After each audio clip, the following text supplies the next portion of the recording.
Beleza.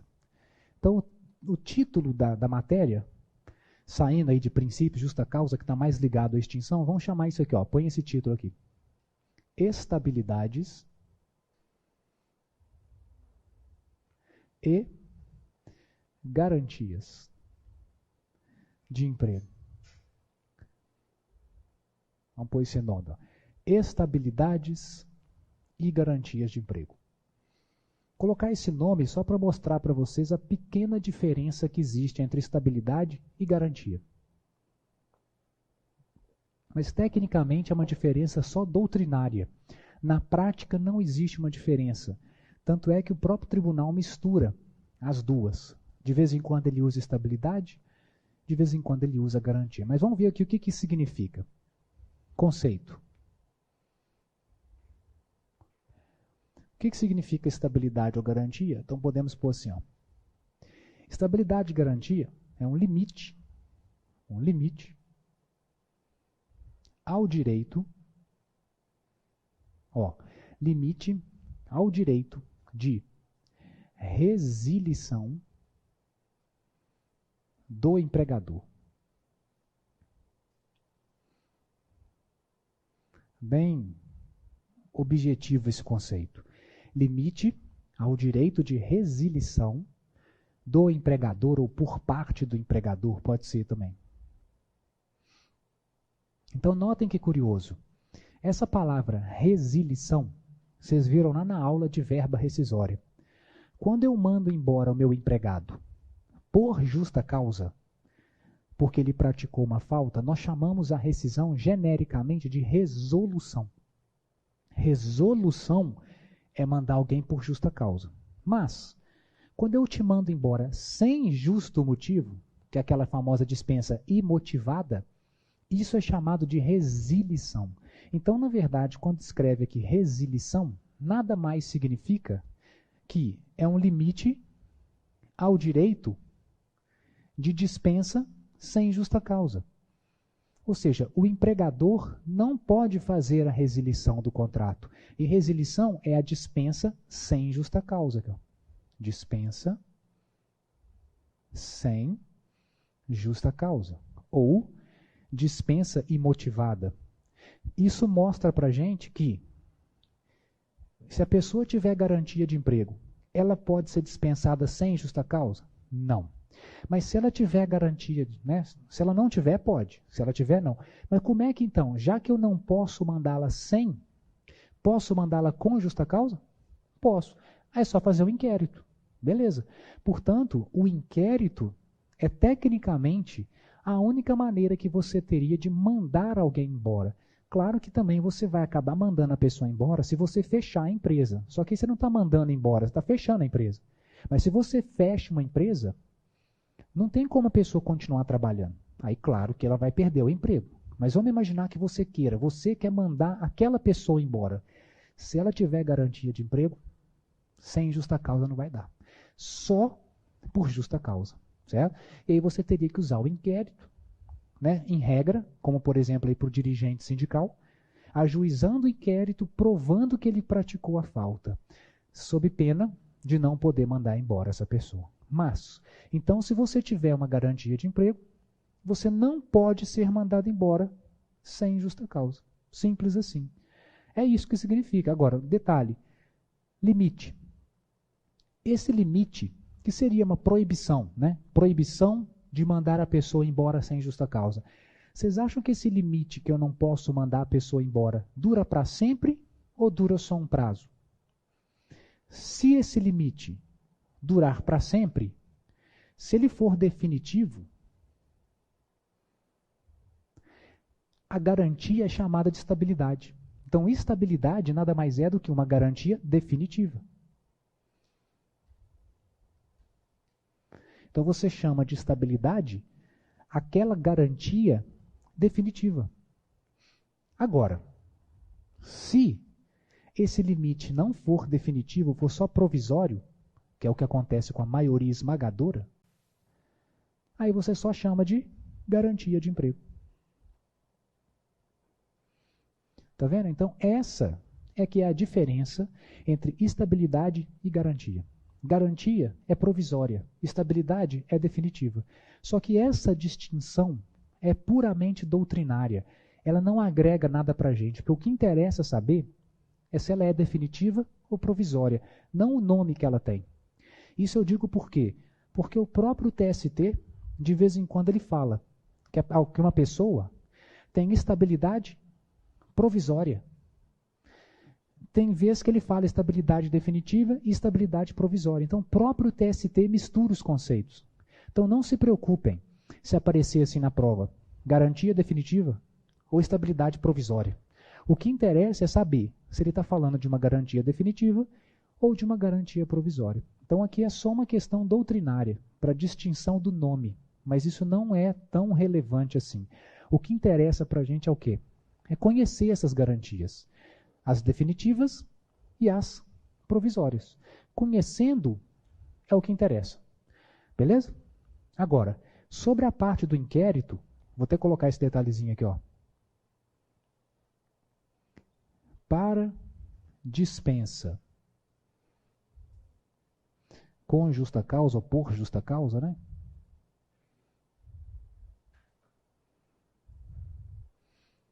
Teria que ter o inquérito para apuração de falta grave. Os artigos dele é 853 a 855 da CLT.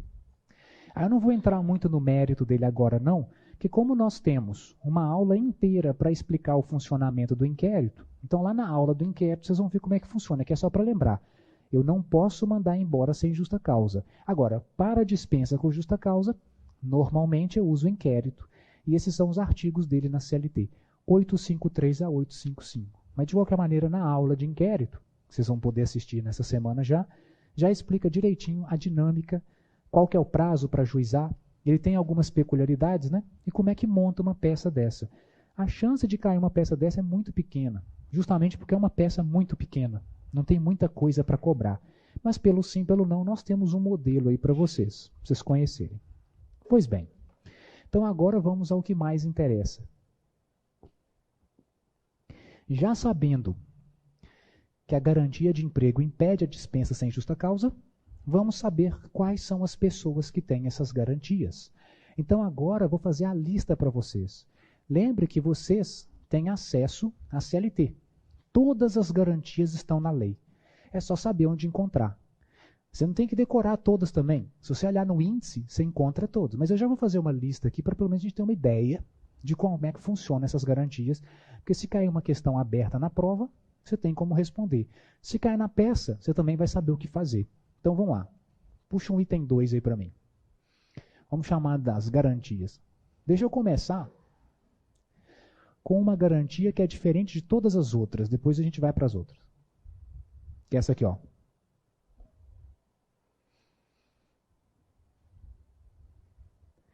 Vamos começar falando das definitivas, depois das provisórias. Por incrível que pareça, existe garantia definitiva? Porque eu dei o conceito, mas na prática existe? Oi? Exato, só o servidor público. Hoje, a única pessoa que tem estabilidade definitiva é o servidor. Os servidores, os trabalhadores empregados, no passado, tinham essa estabilidade. Parecia do servidor público, mas era um pouco diferente, era outra coisa. Só que essa estabilidade já começou a cair na década de 60. E com a Constituição de 88, ninguém tem mais. Então não existe mais a estabilidade definitiva no dia a dia, só para o servidor. Então eu vou colocar aqui só o artigo para vocês do servidor, depois a gente passa para as garantias provisórias. Então, 2. As estabilidades.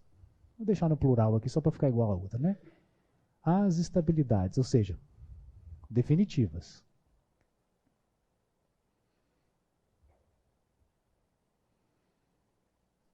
E eu vou deixar isso aqui para vocês por conta de um detalhe. Existe uma discussão lá no STF, inclusive, sobre isso. Só que o TST tem um entendimento dele. E quando cai na prova, cai o entendimento do TST. Então vocês vão pôr aqui exatamente uma súmula, que é o servidor público. Aí, o servidor público estatutário é do direito administrativo. Mas não tem aquele que chama seletista, que é nosso? ele também pode ter essa garantia. Então você põe aqui, ó, seletista. Que aí a matéria volta para a gente, né? Senão seria só do direito administrativo. Esse servidor chamado de servidor seletista, que é o empregado público, mas esse nome é utilizado pelo próprio TST, é aquele que está lá na Constituição, no artigo 41. Não é esse? Acho que é o 41 mesmo, não é isso? O 41 da Constituição fala para a gente do servidor, que depois de 3 anos, né, de atuação, ele passa a ter essa estabilidade. Então aqui, ó, lá na Constituição, isso, são após 3 anos estáveis. Esse artigo 41 fala do servidor. Aí você vai numa súmula do TST. Súmula 390, salvo o melhor juízo. Deixa eu abrir aqui. Olha o que diz essa súmula. 390. Aqui, ó. Estabilidade do artigo 41, diz a súmula. O servidor público seletista, ou seja, seletista, da administração pública, direta, autárquica e fundacional, tem a estabilidade do artigo 41. Então, essa é a súmula 390. Então, essa súmula especifica quem que é o servidor público aqui que tem a garantia. Então, olha só, quem? Primeiro, tem que ser seletista, porque o estatutário também tem, mas não é no mérito do direito do trabalho. Então, é o seletista, mas tem que ser na administração direta. E olha o que ele diz depois. Ao empregado de empresa pública ou de economia mista, ainda que admitido mediante concurso, não tem estabilidade. Então ele deixou bem claro que quem é que tem estabilidade, obviamente é o seletista, mas só aquele que trabalha na administração direta, fundação e autarquia. A indireta não entra aqui. Portanto, servidor da administração direta, fundacional e autárquica. Então, aqui é o servidor da administração direta, fundacional e autárquica, certo? Claro que com os critérios do artigo 41, que fala. Cadê ele? Aqui, ó. Estou lá na CLT. São estáveis por 3 anos, servidores nomeados para cargo de provimento efetivo em virtude de concurso público. Então, você tem que lembrar que as características do artigo 41 aplicam aqui. Então, essas pessoas foram aprovadas por concurso e tem que esperar 3 anos. Então, tá aí. O servidor público concursado após 3 anos, que trabalha na administração direta, fundacional ou autárquica, terá estabilidade garantida na Constituição, mesmo que ele seja seletista. Aí vem o debate aí se ele poderia ser ou não, mas para o TST está registrado. Então, para o TST pode, certo? Então, anota essa súmula aí, que teve uma questão há um tempo, tem um tempinho lá, mas que eles cobraram exatamente essa súmula. E por mais que no direito administrativo exista uma controvérsia a respeito disso lá no Supremo, aqui como a gente tem súmula, então não tem problema. Você pode só colocar uma outra coisa aí. Tem uma OJ do TST que também fala uma coisinha dessa. Então você pode colocar aí, ó. OJ 247, vem cá. Põe junto aqui. Vou pôr no meio. OJ 247 da SDI 1 do TST. Essa OJ, ela não é tão importante como a súmula. A súmula é o destaque. Mas essa OJ, ela fala sobre os empregados de empresas públicas e sociedade de economia mista que não tem a garantia, não é isso? Só que ela tem um outro item lá, mas você não precisa preocupar muito com esse não, mas ele diz assim, ó, vou ler para vocês. A validade da despedida do empregado da empresa brasileira de Correios e Telégrafos está condicionada à motivação por gozar a empresa do mesmo tratamento da fazenda pública. Então aqui o TST entende que o empregado dos Correios, a rescisão dele tem que ser motivada. Ele não diz se ele tem a garantia, ele não é estável, mas a rescisão dele tem que ser motivada. Então eu acho que vale a pena você anotar esses dois juntos. Por quê? Apesar da súmula que é o que interessa para a estabilidade, a OJ não fala de estabilidade, fala só de dispensa motivada. Se cair alguma questão envolvendo garantia de emprego de servidor, a resposta provavelmente vai estar numa dessas duas. Ou ele vai te perguntar sobre a regra geral que está na súmula, ou ele pode perguntar alguma coisa sobre os Correios, sobre a dispensa ter que ser ou não motivada. Mas também, de qualquer maneira, é uma discussão que está do Supremo Tribunal, a decisão do Supremo Tribunal é um pouco diferente do que pensa o TST. Então, por isso que acho eu que eles nunca vão cobrar essa OJ, como nunca cobraram, porque o tema é um pouco controverso entre o TST e o Supremo. E, teoricamente, o Supremo é que manda, né? Mas, mesmo assim, quando eles cobram questões ali, eles querem o entendimento do TST. Então, por isso que vale a pena você guardar essa OJ, deixa ela registrada aí. Você pode anotá-la debaixo da súmula 390 para lembrar que ela existe. Mas, de qualquer forma, quando se trata de estabilidade, é a súmula 390 que prevalece. Ela que está escrita aqui. Só deixa essa OJ para complementar, que ela vai falar mais ou menos a mesma coisa, mas vai falar sobre decisão de rescisão motivada. Só isso. Mas a garantia é só essa. Então, servidor público. Que como é um outro tema, então, a dinâmica dessa rescisão aqui você não tem nem que preocupar, certo? Mas é só porque uma vez caiu uma questão aberta perguntando se ele tinha estabilidade. E a resposta era que sim, pela súmula, porque o servidor seletista concursado da administração direta tem estabilidade. Se for da indireta, aí não, certo? Bom, aí só tem essa estabilidade definitiva na prática. Todas as outras são provisórias, então vamos às que nos interessam. Põe aí 3.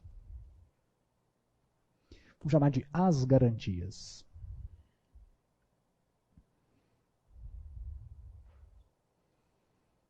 Que são as provisórias.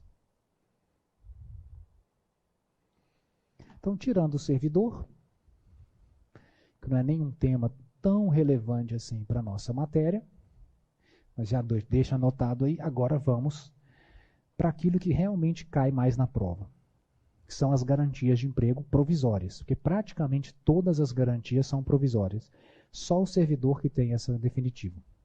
Então, para falar das garantias provisórias, eu vou dividi-las em grupos. Eu sempre gosto de dividir nesses grupos, que eu acho que fica mais fácil raciocinar, certo? Nos livros, normalmente, não se divide em grupos, mas eu vou deixar aqui dividido só para facilitar a nossa compreensão. E é basicamente lembrar quais são os cargos, as garantias, né? A maioria são cargos, qual que é o artigo, qual que é a lei, qual que é o limite dessa garantia. Então, vamos dividir em 3 grupos aqui. Ó. Vai lá, 3.1. 4 grupos, na verdade. Vamos ver por quê.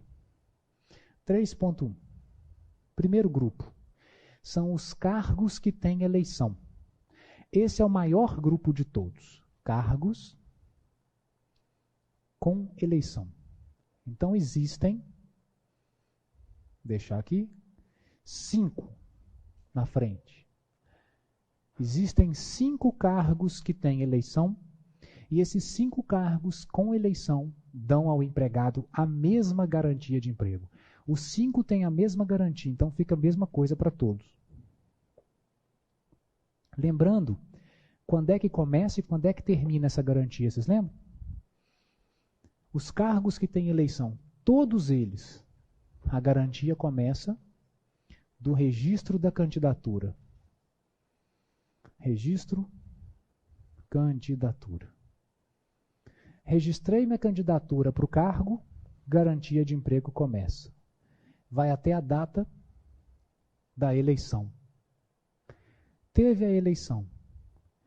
Ganhei a eleição, continuo com a garantia durante todo o meu mandato. O mandato pode ser de 1 ano, pode ser de 2 anos. A maioria dos mandatos é de 1 ano. Praticamente tudo 1 ano, a maioria. Mas cada regra tem a sua duração. Aí vamos imaginar que durou 1 ano de mandato. Acabou já a minha garantia? Ainda não. Tem mais 1 ano depois. Toda garantia te dá 1 ano a mais. Mais 1 ano. Depois que o mandato termina. Portanto, essa é a duração das garantias de emprego desses 5 cargos com eleição?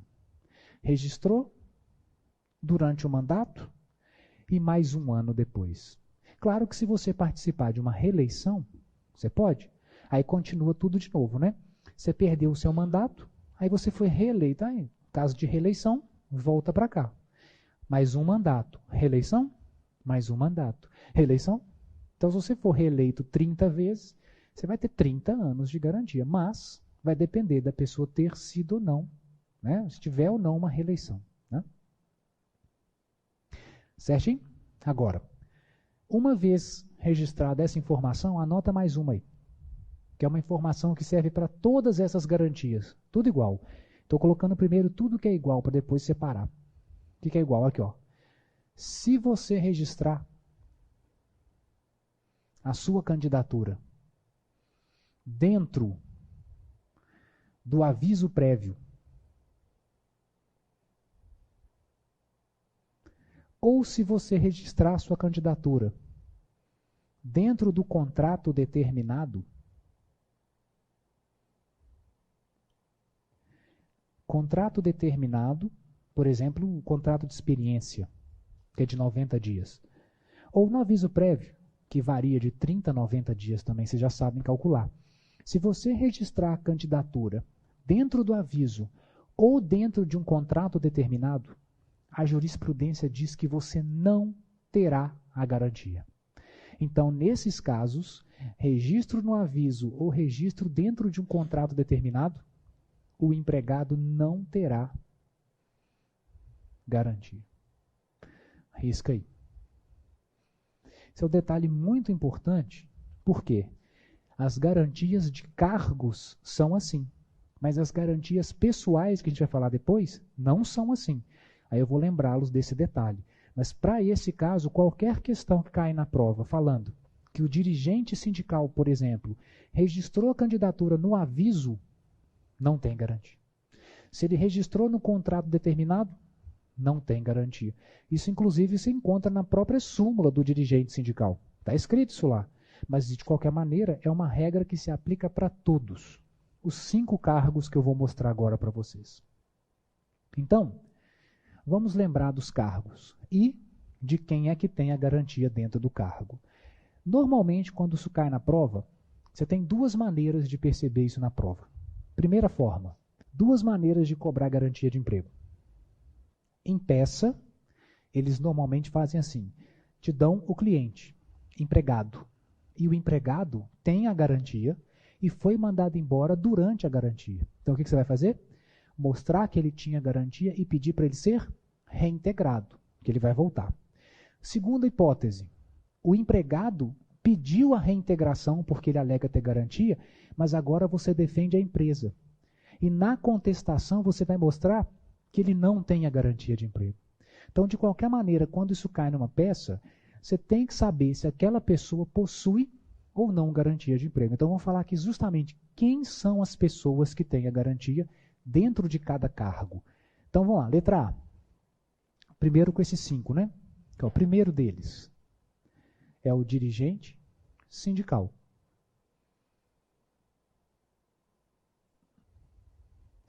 O dirigente sindical, vocês vão encontrar no índice de vocês, se você olhar dirigente, um bolo de artigo.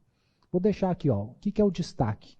A Constituição, artigo 8º, inciso 8º, ou você pode usar também o artigo 543 da CLT.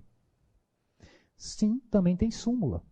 Puxa aqui, súmula 369 do TST. Tem outras também, mas eu vou colocar aqui o que tem de destaque, porque tudo sobre dirigente vocês vão encontrar. Tem OJ, tem súmula, tem um monte de coisa. Mas, aqui ó, cada informação relevante você vai encontrar dentro de um lugar. Mas eu vou deixar esses 3 aqui que são os mais importantes, certo? O que eles vão falar para a gente? Se você olhar a Constituição, a CLT e a súmula, eles vão delimitar essencialmente quem que é o dirigente sindical que tem a garantia de emprego. Então, quando nós falamos dirigente sindical, quem que é o dirigente sindical com garantia? Porque tem a dirigente que pode não ter garantia. Então, eu vou colocar aqui para vocês, ó, existem 3 cargos no sindicato. e só um cargo que tem. Tem o cargo da diretoria, tem os membros do conselho fiscal e tem os delegados sindicais.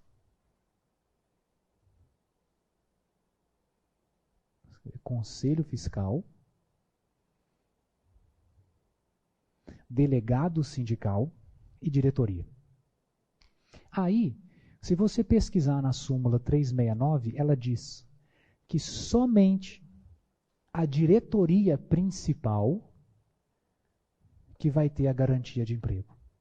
Ele inclusive dá um número, vocês lembram qual que é o número? 7 titulares e 7 suplentes. Portanto, a diretoria principal de um sindicato, com 7 titulares e 7 suplentes, total 14 pessoas, só eles têm a garantia de emprego. Só que o interessante é que na súmula 369, ele não menciona o conselho fiscal nem o delegado, mas já fica subentendido que só a diretoria principal tem. No entanto, se você pesquisar mais aí no seu índice, vocês vão descobrir que tem uma OJ, na verdade 2 OJs, que falam do conselho fiscal e do delegado e reafirmam o que está na súmula.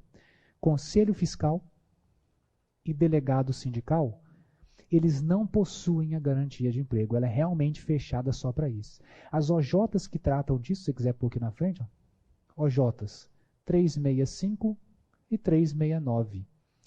Sempre da SDI 1, né? Eu vou deixar aqui, ó, 365 e 369. Você pode colocá-las a mais aqui, mas são OJs que falam especificamente só dos dois. É uma informação que já estava subentendida na diretoria da súmula. Mas como gerava certa controvérsia na prática, eles fizeram essas OJs. Então, se perguntarem sobre conselho fiscal e delegado, você procura nessas 2 orientações da SDI 1, que vocês vão encontrar a resposta. Se eles perguntarem o número da diretoria, aí vocês vão na súmula 369. E sabe uma outra coisa que essa súmula diz? Além de que não tem garantia no aviso prévio nem no contrato determinado, porque isso também está lá. Ele fala uma outra coisa que é uma curiosidade. Só se aplica para o dirigente sindical. Então, vou puxar aqui, ó. Mas, tem um porém. Mas, para ter garantia, então essa diretoria tem garantia. Só que a súmula 369 e o artigo 543 da CLT, em conjunto, eles falam que tem uma condição. Para que a diretoria, o membro da diretoria, tenha garantia, quando ele registrar sua candidatura e quando ele ganhar a eleição, ele tem que comunicar à empresa de que ele virou dirigente sindical. Eu não posso simplesmente presumir que a empresa sabe. Eu tenho que comunicar. Então, para ter garantia, comunicar à empresa. Como é que eu comunico uma empresa? Aí ele fala, o próprio sindicato pode comunicar. Pode, mas você mesmo pode. Manda um e-mail, só isso. Ou manda uma carta, né, com aviso de recebimento, para ter certeza de que seu chefe recebeu. Tem que avisar a empresa para ter garantia de emprego. É só o dirigente sindical que exige isso. As outras garantias você não tem que avisar ninguém. Mas o do dirigente sindical, a lei fala, tem que avisar. Tomem só cuidado com uma coisa. Se você lê a CLT, fala que você tem que avisar em 24 horas. O prazo é muito curto. Mas se você lê a súmula, você vê que a súmula não exige esse prazo. Então não precisa ser em 24 horas. O ideal é avisar o mais rápido possível. Mas se você não avisar em 24, não tem problema. Você só não pode avisar, isso é bem óbvio, depois que você foi mandado embora, porque agora já é tarde demais. Mas enquanto você estiver trabalhando, às vezes você está lá como dirigente sindical e passou um ano que você é dirigente, aí você lembrou, nossa, não avisei a empresa. Então você pode avisar a empresa agora, depois de um ano. Se você não foi mandado embora, ótimo. Mas aí vem uma informação curiosa. Ele fala assim, tem que avisar a empresa.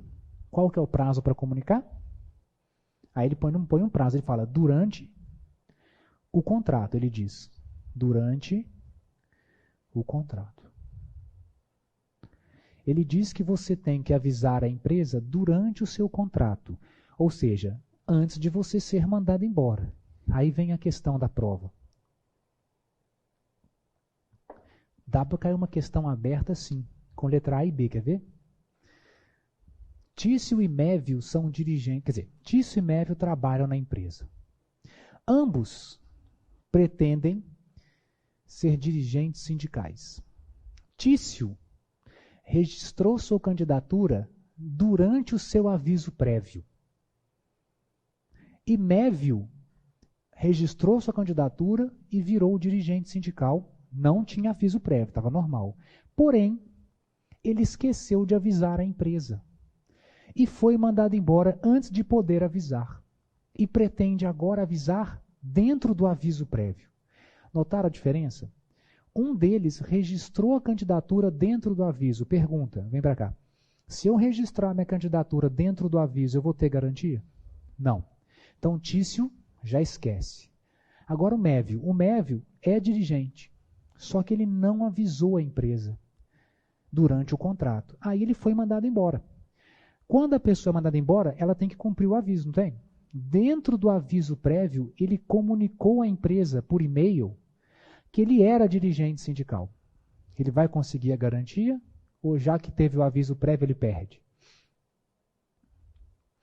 A lei não fala nada, né? Mas a OAB já cobrou isso Salvador Juízo 3 vezes em prova. Na cabeça do examinador, com base no que a gente tem da lei, não diz que tem que ser durante o contrato? Aviso prévio é contrato ou não? É. Lembra que ele integra o contrato? Então ele entende, isso é o OAB entende, que se você avisar para o empregador dentro do aviso prévio, serve. Você vai ter a garantia e o aviso prévio vai ser cancelado. Olha que doido.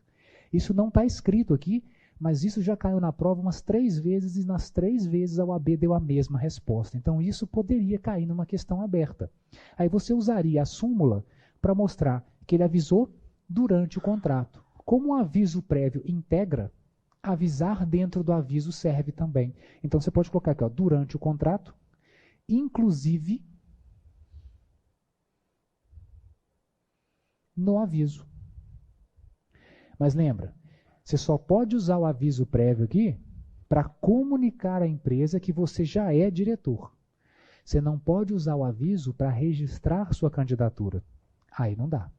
Mas para poder avisar, o examinador aceita. Não está expresso, mas subentendido, que aviso prévio é considerado contrato para todos os efeitos. Então esse é o dirigente, certo? Com as suas características. Vocês vão ver que esse é o que mais tem detalhes na lei e na súmula. Os outros são bem diretos. Inclusive o próximo que eu vou colocar aqui, ele é um dos mais simples, ele não tem nada praticamente na lei. Mas tem uma informação só, que normalmente quando cai na prova, cai só essa informação, que é o... Põe aí, letra B. Segundo, é o dirigente ou diretor de cooperativa. Então, se tem o diretor do sindicato, tem um diretor de cooperativa. A lei resolveu garantir aos diretores de uma cooperativa a mesma garantia dos dirigentes sindicais. Vocês vão encontrar isso lá no artigo 55 da Lei 57/64 de 71. Essa é a lei de cooperativa. Esse artigo 55 diz que aqueles diretores de cooperativa terão a garantia. No entanto, tem uma OJ também, que ela limita um pouquinho. OJ 253 da SDI 1 do TST. Essa OJ complementa esse artigo. Então, toda vez que cair uma questão sobre diretor de cooperativa, vocês vão perceber que provavelmente a resposta vai estar na OJ. Por quê? Porque, ao contrário do dirigente sindical, aqui eu não tenho uma regra detalhada. Então, se eu te perguntar assim, quem que é o diretor de cooperativa que tem garantia? Aí, lembra que no sindicato tem aqueles 3 cargos? Aqui na lei ele não especifica cargos. Não tem outros cargos. Como tem no dirigente. Só tem o cargo de diretor aqui, ó, diretoria. Então, como não existe outro tipo de delimitação de cargo, então quem tem garantia é a diretoria. Outros cargos dentro da diretoria, tecnicamente na lei não existe, então não temos que preocupar com isso. Enquanto o sindicato tem delegados e membros do conselho fiscal, a cooperativa só tem a diretoria. Então, até aqui é só você ser diretor de uma cooperativa que você já tem. Só que agora veio o número. Não tem 7 titulares e 7 suplentes? E na cooperativa? A lei não fala o número específico. Então, não existe um número específico. Ou seja, ponto de interrogação titulares, mais ponto de interrogação suplentes. Nenhuma prova vai te perguntar, porque não existe um número. Só que tem uma coisa, que é o único detalhe, que ao contrário do dirigente sindical, como não existe número de titulares e suplentes, o TST resolveu falar então que somente os titulares é que vão ter garantia, não os suplentes. Então ele riscou o suplente, ó. Suplente não tem a garantia. A garantia é exclusiva dos titulares. Isso é o que está na OJ. Então, uma questão muito comum de cair na prova é o quê? É o empregado, que é um suplente da cooperativa, pedindo garantia de emprego. E você, defendendo a empresa, vai alegar que como ele é suplente, nos termos da OJ, o suplente não tem garantia de emprego. Simples assim. Então, a única informação relevante é o suplente, não tem garantia. Portanto, sindicato e cooperativa. Sendo que a cooperativa não tem muitos mais detalhes, o único detalhe é esse. E aí? Seguindo. Depois da cooperativa, você pode colocar isso aqui, ó. Letra C. Esse aqui tem um maior nome, que da letra C foi criado pela reforma trabalhista. Então não tem um nome pequeno. É isso aqui, ó. É o representante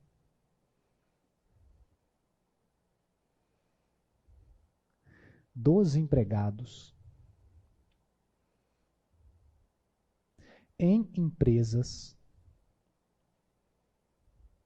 com mais de 200 funcionários.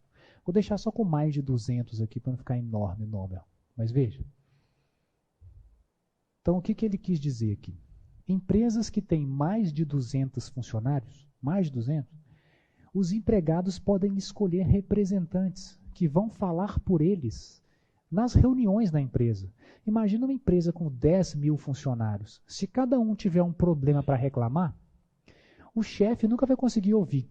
Então eles pensaram, em empresas grandes com mais de 200, os empregados escolhem alguns representantes e eles vão passar todos os problemas diretamente para o empregador para facilitar o diálogo.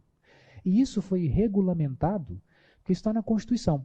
A Constituição menciona o representante, só que nunca foi regulamentado. Então eles regulamentaram agora, vocês vão achar nos artigos 510A a 510D da CLT. Dentro desses 4 artigos, eles vão explicar para a gente como é que funciona esse cargo. E aqui, lógico, a gente não precisa preocupar com o funcionamento, porque todas as atribuições estão lá delimitadas no artigo. A regra é a mesma também, registro da candidatura até 1 ano depois do mandato. O que é curioso nesse representante é que, ao contrário dos outros, que é titular e suplente, aqui não tem titular e suplente, tem um número fixo. Então, quem que tem essa garantia? Aí você põe o número aqui, ó. O número é fixo. São 3 membros ou 5 membros ou 7. Não tem titular nem suplente, é só esse número fixo, de acordo com o número de funcionários na empresa. Não tem que ter mais de 200? Beleza. Mas se a empresa tiver até 3 mil funcionários,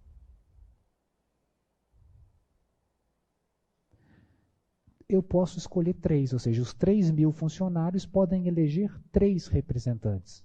Se a empresa tiver mais de 3 mil, mas até 5, aí os empregados podem escolher 5 representantes. E a empresa que possui mais de 5.000 funcionários, podemos escolher 7. Tanto é só um número bem detalhado, ou bem específico. São ou 3, ou 5, ou 7. Lembra? Dirigente sindical, 7. Então está aqui no limite, tá vendo? Raramente você vai ver passar de 7 aqui. Né? Já a diretoria de cooperativa não tem um número pré-determinado. E esse aqui pode ser 3, ou 5, ou 7. Então, por exemplo, uma questão. Isso aqui não caiu ainda na aula, mas poderia uma questão para confundir. Quer ver como é que você faz uma questão para confundir? Eu conto um caso de uma empresa que tem 4.000 funcionários. Aí eu ponho no início que ela tem 4.000 e vou mudando de assunto. Aí no final eu menciono que eles escolheram, os empregados elegeram alguns representantes, certo? E que fulano de tal era um desses representantes. Ele era o de número 7. Ele era o 7º representante e foi mandado embora sem justa causa. Ele pede a reintegração. Ele vai conseguir? Olha o problema. Quantos funcionários eu disse que tinha? 4.000. Se tem até 5.000, só pode eleger 5. Se ele era o 7º, eles escolheram 2 a mais. Esses 2 não têm garantia, não tá? Então, fiquem atentos com esse número para eventuais questões nesse sentido. Porque diretamente eles vão perguntar assim, qual que é o número? Mas eles podem usar esses números para tentar confundir. Então, 3, 5 ou 7 estão lá delimitados nos artigos, certinho? Então, esse é o letra C. Falta só mais 2, letra D e E, mas já que está chegando o nosso intervalo, vou só deixar o nome deles aqui, que também são iguais. E esses 2 têm um diferencial, que eu vou explicar para vocês. Os 2 são bem idênticos, praticamente idênticos, então a gente pode falar dos 2 ao mesmo tempo, para não ficar perder muito tempo. Então eu vou colocar o nome deles aqui, e depois do intervalo a gente explica qual que é a garantia dos 2 ao mesmo tempo. É um membro da CIPA,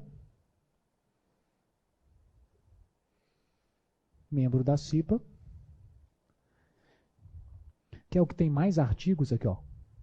Artigo 10, inciso 2º do ADCT, aquela parte das disposições transitórias da Constituição. Lá na CLT você vai encontrar o 164 e o 165, e ainda uma súmula, que é a 339. Então tem um artigo na Constituição, no ADCT, um na CLT, 2, né? 164, 165, e a súmula 339. Já o letra E é praticamente a mesma coisa. É um membro, só que a sigla é diferente. Não é CIPA, é CCP. Vou colocar aqui, é Comissão de Conciliação Prévia. Porque a CIPA, a expressão, né, a sigla CIPA já é bem conhecida, né? Comissão de Prevenção de Acidentes. Só que esse aqui é uma comissão tão rara de existir, chama Comissão de Conciliação Prévia. Ela serve para tentar fazer acordos entre empregados e empregadores antes deles irem para a justiça. Não é obrigatório ter uma comissão de conciliação. Você pode ter ou pode ter. Se tiver, põe artigo aqui, ó, 625B da CLT. O 625B da CLT vai falar da garantia de emprego dos membros da Comissão de Conciliação Prévia. Então, tanto os membros da CIPA, que é a Comissão Interna de Prevenção de Acidentes, como os membros da Comissão de Conciliação Prévia, os 2 têm a mesma garantia.